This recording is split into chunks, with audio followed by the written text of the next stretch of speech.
Last year saw Huawei introduce its first all-metal big screen smartphone in the form of the Mate 7, which brought a stylish design and a unique single-touch fingerprint sensor. Fast forward a year and Huawei introduced the Mate S Ether, bringing an updated design and the second generation of its fingerprint sensor. But how do these two devices compare? Hey, what's up everybody, it's Nirav here for Android Authority, bringing you a quick look at the Huawei Mate S versus the Ascend Mate 7.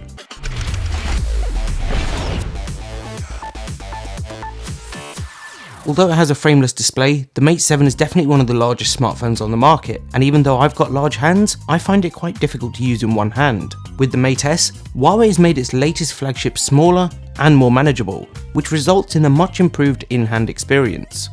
Huawei says both smartphones have frameless displays, and while this is somewhat true, both devices also come with an on-screen bezel, where the active pixels actually stop and the screen continues. The back of the Mate 7 is slightly curved, and a key change in the Mate S is the depth of the curve, with the new flagship curving a lot more. This results in the Mate S feeling a lot better in the hand, and it's also allowed Huawei to make the handset just 2.65mm thick at its thinnest point, although it's worth noting it is 7.2mm thick in the middle.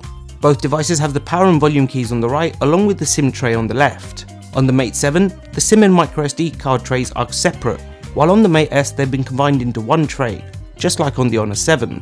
Beneath the camera on the back, Huawei has also added the fingerprint sensor, and while some people may not like the fact that it's located on the back, the sensor is positioned so it sits where your finger naturally does when you're holding the phone in your hand. Up top we've got the headphone jack and microphone, while at the bottom both devices have the micro USB 2.0 port.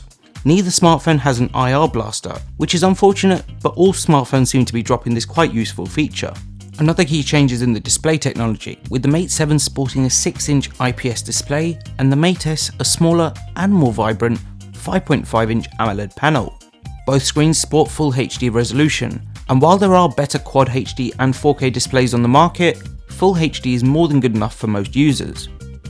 While the Mate 7 screen is certainly no slouch, the switch to AMOLED means the Mate S is a lot more immersive and offers more vibrant and saturated colours and deeper blacks. Huawei have also made a luxury version of the Mate S, which comes with the world's first Force Touch smartphone display, but this will only be available in certain markets and has a limited feature set. Overall, while the Mate S screen certainly isn't the best on the market, it does offer an impressive experience and is likely to be enough to satisfy most users.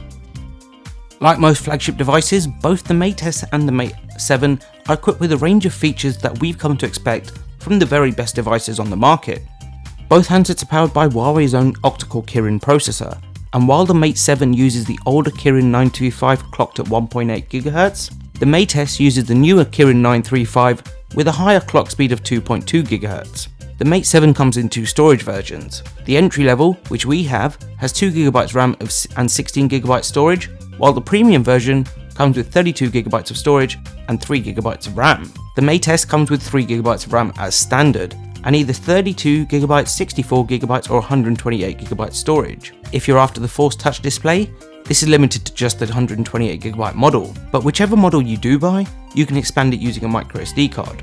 On the back, both have Huawei's trademark one-touch square fingerprint sensor, and this is where a year has made a really big difference. The Mate 7 just lets you unlock your phone by tapping the sensor, but in the Mate S, Huawei have not only made this feature faster, but also added gesture support. As far as phablets go, battery is a big part of the experience, and while the original phablets bought large batteries, we've noticed companies making smartphone batteries smaller in general. Huawei is no different, and the Mate 7 has a 4100 mAh battery that is simply outstanding, while the Mate S brings a much smaller 2700 mAh. The big battery on the Mate 7 means it takes a long time to charge to full, but Huawei has improved this, and quick charging on the Mate S means that it can charge an entire battery from empty in under 2 hours. Both handsets offer expandable storage, and Huawei says the microSD card slot also doubles up as a secondary SIM card slot. On the Mate 7, however, our version doesn't have dual SIM support, but this is available in selected markets. On the Mate S, dual SIM is included in all variants by default, and this lets you use two SIM cards at once, each with their own 4G LTE connection. Huawei is using a quite clever dual antenna system to get around its metal build, and this means the handset can intelligently switch between antenna, depending on which is offering the best reception. As a result, high data speeds, a reliable connection, and great cell coverage all come as standard on the Huawei Mate S. If there's any area where Huawei does itself no favours, it is the software, and it's also where these two devices differ quite considerably. A key criticism of Huawei is a lack of future platform upgrades, and a year after launch, the Mate 7 is still using KitKat, with the Lollipop update absolutely nowhere to be seen.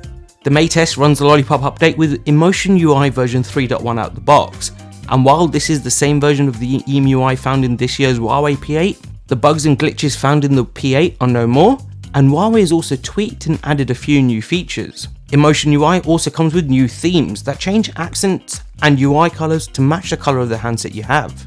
Yes, Huawei is particularly slow at updating its devices, and you're probably going to be waiting a while for the Marshmallow update on the Mate S, but the software experience is a lot better than on past Huawei devices.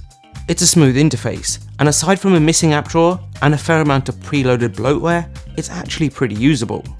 The camera on the Mate 7 was something of a letdown, as the lack of stabilisation meant you had to keep the handset completely still to ensure the final image wasn't blurry. Both of these devices offer 13 megapixel sensors, but the addition of OIS in the Mate S means this is a smartphone camera that mostly keeps up with some very good competition. They say that cameras are about more than just megapixels, and this is certainly true with the Mate S, which shows just what OIS can do to overall images produced. Now most, if not all, the images you capture are sharp and vibrant, and effective stabilisation means you can now leave the shutter open for as long as a quarter of a second and still have crisp photos. The front of the Mate 7 sports a 5 megapixel selfie camera that can take 720p video, while the Mate S brings a much better 8 megapixel sensor that can shoot full HD video and has a soft light to help lighten the scene. While a selfie flash certainly isn't new, it does make a massive difference to the selfies you take, and any you do take can also be tweaked using Huawei's beauty level modes. The 32GB Mate S has a price of €649 in Europe or £469 in the UK, while the Mate 7 has dropped in price significantly and can be picked up for around £280 for the 16GB version. The 32GB version of the Mate S comes in either titanium grey or the Mystic Champagne Silver version we've got, while the 64GB version comes in either luxurious gold or cobalt pink. At almost half the price of the Mate S, the Mate 7 is certainly an interesting smartphone, but the Mate S does have enough improvements to warrant the additional cost if you can afford it. So there you have it, a quick look at the Huawei Mate S and the Ascend Mate 7, and what a difference a year makes. What do you think of the changes that Huawei has made in the year that's passed?